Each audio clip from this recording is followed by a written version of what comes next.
Hello everyone. तो बात करेंगे हेक्सावर्ट टेक्नोलॉजीज़ के बारे में। तो हेक्सावर्ट टेक्नोलॉजीज़ में लगातार हमें लिस्टिंग के बाद से अच्छी खासी गिरावट देखने को मिल रही है स्टॉक में।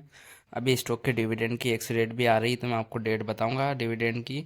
और साथ ही में मैं आपको बताऊंगा एक कंपनी ने अवार्ड जीता है, उसके बारे में भी हम इस वीडियो में डिस्कस करेंगे।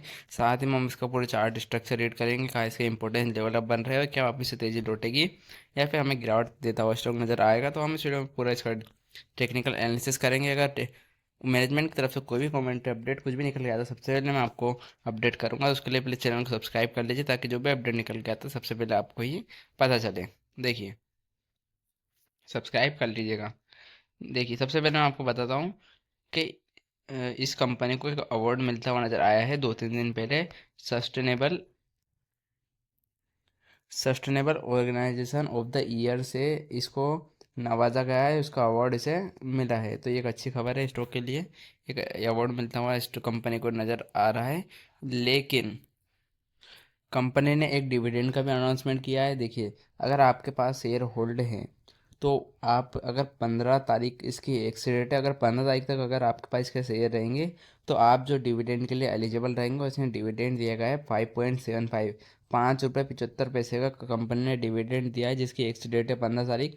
मतलब अगर आप 15 तारीख तक इसको होल्ड करते हैं तो आपको डिविडेंड के लिए आप एलिजिबल रहेंगे। तो ये रही दो अच्छी खबर इस स्टॉक के लिए। लेकिन गिरावट क्यों हो रही? तो गिरावट का जो मुख्य कारण है इसके ग्रोथ से रिलेटेड है।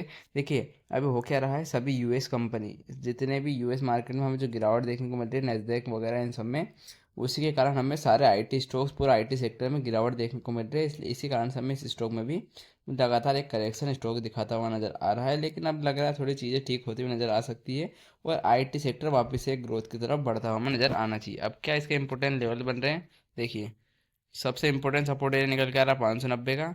590 का एक ऐसा लेवल है, ये इतने आसानी से अब टूटने वाला नहीं है। वो चांसेस लग रहे हैं मुझे कि यार इसका लो बन चुका है, मुश्किल है इसमें हमें गिरावट देखने को मिले।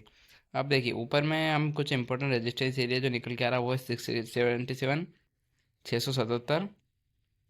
677 अगर ब्रेक कर देता है स्टॉक, देखिए आर एस आई दिखेगा आप 22 का राउंड चल रही है आर एस आई, मतलब बहुत ज़्यादा ओवरसोल्ड जोन में है। तो एक बाउंस बैक हमें देखने को मिलना चाहिए स्टॉक में। 677 के ऊपर निकलता स्टॉक नज़र आता है।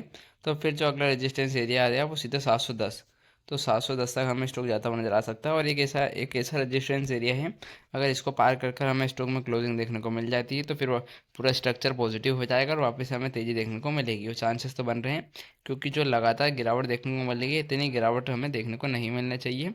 और लग रहा है कि यहाँ से वापस एक हमें रिकवरी के फेज में स्टॉक जाता हुआ नजर आना चाहिए। 710 के ऊपर निकल रहा है, 740, 750 तक के भी लेवल हमें स्टॉक दिखा सकता है। तो ये कुछ 2-3 इंपॉर्टेंस लेवल निकल के आ रहे हैं। सपोर्ट भी दो, एक ही निकल के आ रहा है स्टॉक के लिए, एक इसको भी सपोर्ट की तरह मार्क कर सकते हैं हम। ये देखिए, ये लेवल 625 भी एक इंपॉर्टेंट सपोर्ट एरिया है। तो ये ऊपर में कुछ 3 रेजिस्टेंस निकल के आ रहे हैं, आरएसआई पॉजिटिव है, मतलब आरएसआई एक बाउंस बैक के लिए हमें इंडिकेशन दे रही है। तो देखना पड़ेगा हमें, चांसेस तो बन रहे हैं ऐसे में बाउंस बैक देखने को मिलना चाहिए। बाकी कोई भी अपडेट निकल के आता है सबसे पहले मैं आपको अपडेट करूँगा। उसके लिए प्लीज़ चैनल को सब्सक्राइब कर लीजिएगा। वीडियो को लाइक ज़रूर कर दीजिएगा। धन्यवाद।